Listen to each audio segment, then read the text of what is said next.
Dave, Legia on Thursday. How excited are you ahead of this one? Very much so. Brilliant tie to look forward to.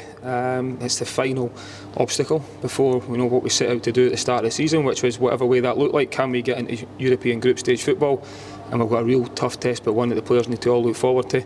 Hopefully another sellout. I'm sure it will be another sellout at Easter Road.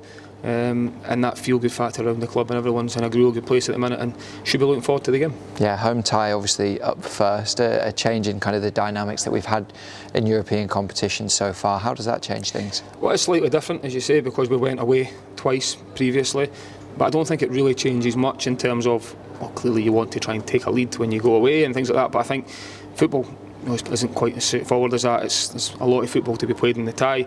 Ideally, we want to start the game as well as we can, as we do every game, and get the crowd right behind us, which I know they will be. You know, there'll be times, even when there'll be times when we'll suffer in the game and they might have a bit of possession, the crowd are going to be right behind us, exactly as they have done in the 2 European games already this season, because they really have played that 12th man for us, and I know they will be again. We'll need them to be again.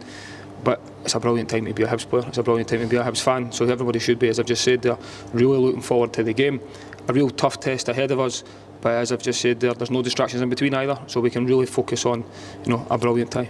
Yeah, I was going to say, you touched upon the atmosphere just then, but coming off the back of the home game against Midtjylland and then Partizan, seeing sold out crowd, the atmosphere that was created in the stadium, the players must be really excited to actually get out there and play in front of that crowd again. Yeah, I think so. I think you've seen that with the level of performances, even the 2 away games we've played as well, so then trying to then go from such a high on the Thursday to then maybe going and playing away at Livingston, that's a tough test. It's a completely different challenge. You've seen how the players responded. I was able to make a few changes. The performance level didn't drop, and everyone's in a real good place. So I think the squad's in a really good place as well.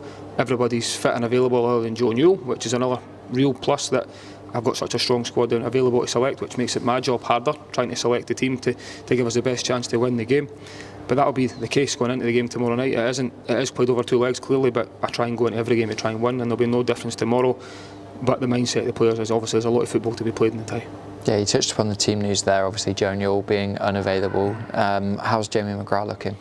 He's trained the last 2 days, which is positive. He's obviously had a bit of a strapping on it as well, so we'll just see how they're going to try and ease that off a little bit to see how he feels. He trained today and he's came through that, which is positive. Rudy's had another few days into him as well, and nobody really picked up anything other than bumps and bruises, as you would expect from the AstroTurf playing at Livingston. And as you would naturally expect, everybody wants to make themselves available and fit for this game because of the magnitude of the game. So my squad's really strong. The only one that unfortunately misses out, as I've said, there's Joe Newell. So it is a strong squad, everyone's available, which makes my job harder, but it's a good place to be. Just on Legia then, obviously they're a team that's competed in European competition for a number of years. What do you expect from them? What have you seen from them? They're a very good side, as you've just touched on. They got to the quarter-finals of the competition last season. I think they got put out from Chelsea, so it shows the level of opposition we're playing against. We've also demonstrated already against top teams that we're a very good side ourselves, and if we can play to their levels, which we'll need to do again, I know I probably sound like I'm repeating myself, but we really need to do that again to give ourselves the best chance. But I do believe we can get through the tie if we play to their levels, and I need to make sure the players are aware of that, but also the threats that they possess. They have got good players, they are aggressive, they're aggressive without the ball as well. And as I say, it's a slightly different mindset for the players, being at home first, to what happens when going into the game. But there's a lot of football to be played, but a brilliant night for everyone to look forward to. Absolutely, good luck tomorrow. Thank you.